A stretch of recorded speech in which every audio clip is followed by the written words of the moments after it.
Excuse me. I need a help. Actually, my phone is dead and it's an emergency. I just want to make a call to my mom. So will you please help me? Will you please give me your phone?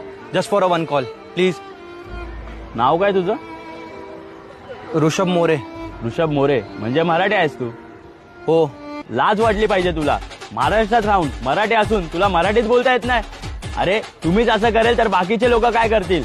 दुसऱ्यांच्या देशातल्या भाषा वापरण्यापेक्षा आपण मराठी आहोत, आपण महाराष्ट्रात राहतो, मराठीत बोललं पाहिजे. लाज वाटू द्या जरा. सॉरी भाऊ. ठीक आहे, नंबर सांग आणि हा यापुढे लक्षात ठेव. 91 67 53 55. इंग्लिश मध्ये सांग ना. आई झावाड्या तुझे मराठीचे वांदे आणि रांदच्या मला ज्ञान देतो. हो सडीच्या